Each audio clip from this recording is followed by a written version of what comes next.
Hello friends, दास्तान जुल्म की कहानी के इस एपिसोड में आप सभी का स्वागत है।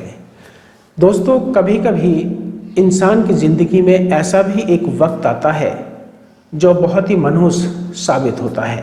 आज की सच्ची कहानी में जो कुछ होता है वो बहुत ही शर्मनाक होता है। दरअसल एक लड़की अपने ही घर में कपड़े बदल रही थी और उस वक्त उसकी माँ बाहर गई हुई थी और घर में वो अकेली थी। और तभी अचानक ठीक उसी वक्त उसके पिता घर में दाखिल होते हैं और ठीक उसी वक्त वो अपनी बेटी को ऐसी हालत में देखता है जो उसे कभी देखना नहीं चाहिए था। बेटी को ऐसी हालत में देखकर वो अपने आप को रोक नहीं पाता और बेकाबू हो जाता है और अपनी ही बेटी के साथ वो घिनौना काम करता है। बेटी रोती है, बिलखती है, चीखती है, चिल्लाती है, अपने बाप से मिन्नतें करती हैं कि मुझे छोड़ दो, लेकिन बाप के कानों तक उसकी आवाज़ तब तक नहीं पहुंचती है जब तक वो गुनाह को पूरी तरह से अंजाम नहीं दे देता है। उसके बाद वो घर से चला जाता है और जाते जाते अपनी बेटी को एक हिदायत देता है कि यदि इस बात की भनक कभी किसी को लगी तो तुम्हारा अंजाम बहुत बुरा होगा। लेकिन भविष्य में या आगे आने वाले वक्त में क्या होने वाला है कभी किसी को पता नहीं होता और जो होता है उसका तसव्वुर भी कोई नहीं कर पाता। इस केस में ना सिर्फ कई कत्ल होते हैं बल्कि कई जिंदगियां पूरी तरह से तबाह और बर्बाद हो जाती हैं। आज की सच्ची घटना जो मैं आपको सुनाने जा रहा हूँ, ये सच्ची घटना है पंजाब के लुधियाना की।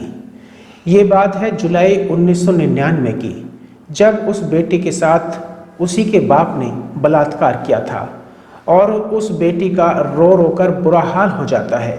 और उसकी माँ जब घर वापस पहुंचती है तो वो अपनी माँ को पूरी कहानी बताती है। नाबालिग बेटी ने जब ये पूरी कहानी अपनी माँ को बताई तो माँ ये सब सुनकर हैरान और परेशान रह गई।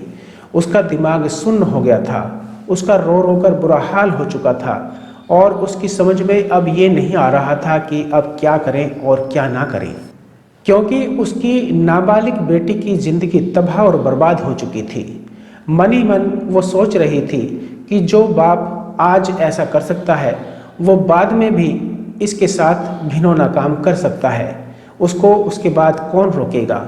तो दोस्तों, ये सब कुछ सोचते सोचते वो दोनों माँ और बेटी नज़दीकी पुलिस स्टेशन जाती हैं और वहाँ अपने ही पति के खिलाफ वो रिपोर्ट दर्ज करा देती है। पुलिस ने इस मामले को बहुत गंभीरता से लिया और मुकदमा दर्ज कर लिया। मुकदमा दर्ज करने के बाद पुलिस ने इस मामले की जांच पड़ताल की। जांच पड़ताल करने के बाद चार्जशीट अदालत में पेश की गई। अदालत ने इस मामले की पूरी सुनवाई की और 15 मई 2001 को अदालत इस व्यक्ति को आरोपी मानते हुए 12 साल की कठोर कारावास की सज़ा सुनाती है। और साथ ही कहा जाता है कि इस व्यक्ति पर, इस इंसान पर किसी तरह का रहम या किसी तरह की रियायत ना की जाए। जब तक ये सलाखों के पीछे रहे, इससे पूरा काम करवाया जाए और इससे पूरी मेहनत करवाई जाए। अदालत के इस फैसले के बाद उस इलाके में चर्चा होने लगती है कि एक बाप ने अपनी ही बेटी के साथ कितना घिनौना काम किया है। उस व्यक्ति का नाम था मोहिंदर सिंह। मोहिंदर सिंह जेल जाता है, जेल में रहता है, तो शुरुआत में लोग उससे बहुत नफरत करते थे और नफरत की वजह ये थी कि उसने अपनी ही बेटी का बलात्कार जो किया था। वो जेल में रहता है और धीरे धीरे वक्त बीतने लगता है। जेल में लोगों के प्रति उसका व्यवहार बहुत अच्छा होता है और फिर वो चाहे कैदी हो या फिर अधिकारी, सभी के साथ उसका व्यवहार बहुत अच्छा था। जो भी उसको काम दिया जाता था वो पूरी ईमानदारी और मेहनत से और पूरी तसल्ली के साथ किया करता था। किसी को उसके काम में कोई शिकायत नहीं होती थी। और जैसे जैसे वक्त आगे बढ़ रहा था उसको देखकर लग रहा था कि इसने कोई गुनाह किया ही नहीं है और शायद इसे बगैर गुनाह किए ही सज़ा मिल रही है। वक्त धीरे धीरे आगे बढ़ता है और उसके बाद कुछ लोग उसको सलाह और मशवरा देते हैं कि तुम्हारा व्यवहार जेल में सभी के साथ बहुत अच्छा है, तुम चाहो तो पैरोल ले सकते हो और बाहर जाकर अपनी एक नॉर्मल ज़िंदगी जी सकते हो और दुनिया को फिर से देख सकते हो। उसे जैसा मशवरा मिला ठीक उसने वैसा ही किया। 1999 को वो जेल गया था और 2005 में वो पैरोल के लिए अर्जी लगाता है, आवेदन करता है। उसके पैरोल को मंजूरी मिल जाती है। अप्रैल 2005 में उसको पैरोल मिलती है और वो जेल से छूटकर बाहर आ जाता है। पैरोल मिलने के बाद वो घर जाने की बजाय एक कमरा किराए पर लेता है और उस कमरे में रहने लगता है और अपनी पत्नी और अपनी बेटी को खबर भिजवाता है कि तुम्हें मेरी हर चीज़ से दूर रहना है, चाहे वो मेरा घर हो या फिर मेरे घर में रखा हुआ सामान। तुम्हें किसी भी चीज़ को हाथ नहीं लगाना है, तुम्हें किसी भी चीज़ से कोई मतलब नहीं, क्योंकि ये घर मेरा है और घर के अंदर रखा हुआ सामान भी मेरा है।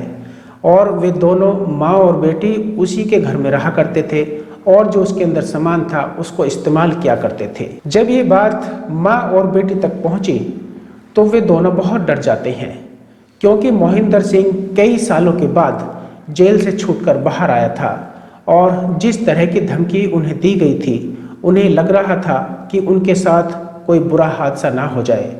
तो तभी वो दोनों नज़दीकी पुलिस स्टेशन जाते हैं और एहतियात के तौर पर वहां जाकर उसकी शिकायत दर्ज करवा देते हैं।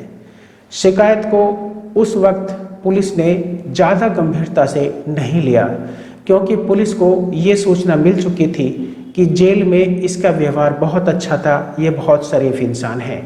लेकिन वक्त धीरे धीरे आगे बढ़ जाता है और ये बात आई गई हो जाती है और अब माँ बेटी को भी लगने लगा था कि सब कुछ ठीक है, सब नॉर्मल है। उसने ऐसे ही गुस्से में हमें ये धमकी दे दी थी, तो उन्होंने इस चीज़ को भी गंभीरता से नहीं लिया और वो भी नॉर्मल हो जाते हैं और उसकी तरफ से बेफिक्र हो जाते हैं। लेकिन सब कुछ ठीक नहीं था। तारीख 8 जनवरी 2006 लुधियाना के होबेवाला थाने के इलाके में एक गांव लगता है। उस गांव का नाम है प्रताप सिंह वाला। यहाँ माँ बेटी यानी बीनू वर्मा और उसकी बेटी गीतू वर्मा दोनों घर पर मौजूद थे और साथ में उनकी एक और रिश्तेदार थी, उसका नाम था सालू वर्मा, वो भी उस घर में उस दिन मौजूद थी। इसी बीच बीनू वर्मा का पति मोहिंदर सिंह दीवार के सहारे एक सीढ़ी लगाता है और चोरी छुपे घर के अंदर दाखिल होता है और घर में चारों तरफ ध्यान से देखता है। उस वक्त उसकी पत्नी पूजा कर रही थी। मोहिंदर सिंह ने अपनी पत्नी के पीछे खड़े होकर चीख कर उसको आवाज़ लगाई और पत्नी ने जैसे ही उसकी आवाज़ सुनी वो डर कर इधर उधर भागने की कोशिश करती है, क्योंकि उसने देखा था कि मोहिंदर सिंह के हाथ में कुल्हाड़ी है और ये कुछ बुरा करने वाला है। लेकिन मोहिंदर सिंह ने मौका पाते ही अपनी पत्नी के सिर पर कुल्हाड़ी से जोर से वार किया और उसी वक्त उसका सर फट गया, सर से खून बहने लगा। उसके बाद उसने उसकी गर्दन पर वार किया और जैसे ही उसने कुल्हाड़ी के वार को हाथ से रोकने की कोशिश की तो यहाँ से उसका हाथ भी कट गया। मोहिंदर सिंह एक के बाद एक कुल्हाड़ी से उसके ऊपर 4 वार करता है और अपनी पत्नी को वहीं पर ढेर कर देता है। उसको संभलने तक का मौका नहीं मिलता है और मौके पर ही उसकी मौत हो जाती है। माँ की चीख पुकार सुनने के बाद बेटी दौड़ती हुई दूसरे कमरे से बाहर निकलती है, ये देखने के लिए कि क्या हुआ है। तो मोहिंदर सिंह ने जितना गुस्सा अपनी पत्नी पर निकाला था उससे कई गुना ज़्यादा गुस्सा अपनी बेटी पर निकाला और कुल्हाड़ी से जितनी बार वो अपनी ताकत से वार कर सकता था उतनी ताकत से उसने अपनी बेटी के ऊपर वार किया। अपनी बेटी पर 9 बार उसने वार किया। 9 में से 2 वार हल्के थे तो उसकी बेटी के शरीर पर सिर्फ खरोंच के निशान बने, लेकिन 7 वार उसके ऐसे थे जो उसके शरीर के हर हिस्से को काटते हुए चीरते हुए निकल गए और बेटी की भी मौके पर ही मौत हो जाती है। अब घर में जो तीसरा शख्स था जो अपनी आंखों से ये सब कुछ होते देख रहा था, यानी शालू वर्मा, जो इनकी रिश्तेदार थी, वो बहुत घबरा जाती है और मौका पाकर वो अपने कमरे की तरफ भाग जाती है और दरवाजे अंदर से बंद कर लेती है, ताकि उसकी तरफ यदि वो आने की कोशिश भी करे तो उसको कोई नुकसान ना पहुंचा सके। उसके बाद वो जितनी जोर से चीख सकती थी, चिल्ला सकती थी, उतनी जोर से लगातार चीख रही थी, चिल्ला रही थी, ताकि बाहर वाले लोग उसकी मदद के लिए पहुंच जाएं। हालांकि सभी दरवाजे बंद थे, लेकिन फिर भी उसकी चीख पुकार की आवाज़ बाहर के लोगों ने, उसके आसपास रहने वाले लोगों ने सुन ली थी और उनके पास तक वो आवाज़ उनकी पहुंच चुकी थी। लोग घर के अंदर दाखिल होने की कोशिश करते हैं और बाहर से आवाज़ लगाना शुरू करते हैं। तो घर के अंदर जो एक कातिल होता है, मोहिंदर सिंह, उसने अपनी बेटी और पत्नी का कत्ल कर दिया था, और वो भी बहुत बेरहमी से और बहुत ही बुरी तरीके से। वो उस तक आवाज़ पहुंचती है और उसी वक्त वो मौका पाकर घर से भागने में कामयाब हो जाता है।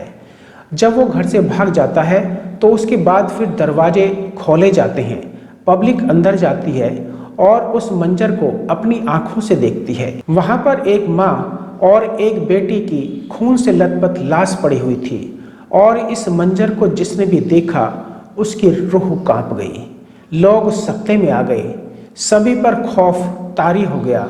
आनन फानन में ये खबर होबे वाला पुलिस स्टेशन को दी जाती है। उनको बताया गया था कि 2 महिलाओं का यहाँ मर्डर हो चुका है। उसके बाद एसएचओ अपनी पूरी पुलिस फोर्स के साथ मौके पर पहुंचता है। पुलिस मौके पर पहुंचकर दोनों का शव अपने कब्जे में लेकर पोस्टमार्टम के लिए भेज देती है। उसके बाद पुलिस को बताया जाता है कि आखिर इन दोनों का कत्ल किसने किया है, क्यों किया है और इसके पीछे की मेन वजह क्या है। पुलिस ने एफआईआर दर्ज की और पुलिस ने जब उस व्यक्ति की तलाश शुरू की तो पता चला कि वो जहां पर किराए के मकान में रहा करता था, उसी मकान में बड़े आराम से रह रहा है। उसने वहां से भागने की कोशिश तक नहीं की, और जैसे ही वहां पुलिस पहुंची तो मोहिंदर सिंह ने खुद को बड़े ही आराम से अपने आप को पुलिस के हवाले कर दिया। पुलिस ने उसे गिरफ्तार किया। गिरफ्तार करने के बाद उसे जेल भेजा गया। अब पुलिस इस मामले की पड़ताल करती है। सारे सबूत मोहिंदर सिंह के खिलाफ पाए जाते हैं। चार्जशीट लगाई जाती है। मामला जब कोर्ट में पहुंचता है तो इस मामले की फिर से लंबी सुनवाई नहीं होती है। महज 1 साल में ही इसका फैसला आ जाता है। साल 2006 का ये वाकया था और 22 नवंबर 2007 को लुधियाना के सत्र न्यायाधीश ने मोहिंदर सिंह को फांसी की सज़ा सुनाई और कहा कि इस व्यक्ति को तब तक फांसी पर लटकाया जाए तब तक इसकी पूरी तरह से रूह ना निकल जाए, क्योंकि अदालत ने इस केस को rare of the rarest case माना था और उसको फांसी की सज़ा का हुक्म सुनाया गया। तब लोगों को तसल्ली होती है कि इसने जो किया ये इंसान शायद इसी के लायक था। उस वक्त मोहिंदर सिंह की उम्र 41 साल के आसपास थी जब उसने अपनी नाबालिग बेटी का बलात्कार किया था और उसकी सज़ा काटने के लिए जेल चला गया था, और 5 साल में ही पैरोल पर बाहर निकलने के बाद अपनी ही बेटी और अपनी पत्नी को बड़ी बेरहमी से मौत के घाट उतार दिया। और ये खबर अखबारों के जरिए चारों तरफ आग की तरह फैल जाती है। वक्त धीरे धीरे आगे बढ़ता है। इसके बाद मोहिंदर सिंह सज़ा को कम कराने के लिए कोर्ट में अपील करता है। हाई कोर्ट 30 मई 2008 को फांसी की सज़ा को बरकरार रखते हुए उस व्यक्ति की अर्जी को कैंसिल कर देता है, खारिज कर देता है। लेकिन मोहिंदर सिंह ने हार नहीं मानी। उसके जीने की इच्छाएं अभी बाकी थी। इसके बाद मोहिंदर सिंह फिर सुप्रीम कोर्ट से अपील करता है कि मेरी सज़ा को कुछ कम कर दिया जाए। मोहिंदर सिंह तमाम तरह के तर्क देता है कि मैं बहुत गरीब हूँ, वारदात के वक्त मेरी उम्र सिर्फ 41 साल थी और मेरी सज़ा को कम कर दिया जाए। इन वाहियात तर्कों को लेकर लग रहा था कि शायद सुप्रीम कोर्ट भी इसकी फांसी की सज़ा बरकरार रखेगी। लेकिन 28 जनवरी 2013 में मोहिंदर सिंह की फांसी की सज़ा को उम्र कैद में तब्दील कर दिया जाता है और ये कहा जाता है कि जब तक मोहिंदर सिंह की रूह ना निकल जाए तब तक ये सलाखों से बाहर नहीं आना चाहिए, क्योंकि ऐसे इंसान का समाज में रहने का बिल्कुल भी अधिकार नहीं है। मोहिंदर सिंह शायद अभी भी सलाखों के पीछे ही है, लेकिन जब वो वक्त, वो बातें याद आती हैं, तब जुलाई 1999 का वो वाकया दिमाग में घूमने लगता है, जब उसने अपनी बेटी के साथ गंदा और घिनौना काम किया था। काश उस दिन मोहिंदर सिंह ने अपनी बेटी के ऊपर गंदी नज़र ना डाली होती। काश उसने अपनी बेटी के साथ गलत काम ना किया होता। काश ये सब कुछ ना हुआ होता, तो शायद दोनों माँ बेटी जिंदा होते और ये व्यक्ति यानी मोहिंदर सिंह एक अच्छा जीवन अपने परिवार के साथ बिता रहा होता। दोस्तों, आज के लिए सिर्फ इतना ही। इस कहानी को सुनाने का मकसद किसी का दिल दुखाना या किसी को तकलीफ पहुंचाना बिल्कुल नहीं है, बल्कि आपको जागरूक और सचेत करना है। दास्तान जुर्म अभी बाकी है। हम जल्दी ही फिर लौटेंगे एक और नई कहानी के साथ। तब तक आप अपना और अपनों का ख्याल रखें। ये वीडियो आपको कैसी लगी, अपनी राय और सुझाव कमेंट बॉक्स में ज़रूर दें। वीडियो को लाइक और शेयर करें, चैनल को सब्सक्राइब करें, ताकि आपको हमारी नई वीडियोस के नोटिफिकेशन मिलते रहें। बहुत बहुत धन्यवाद।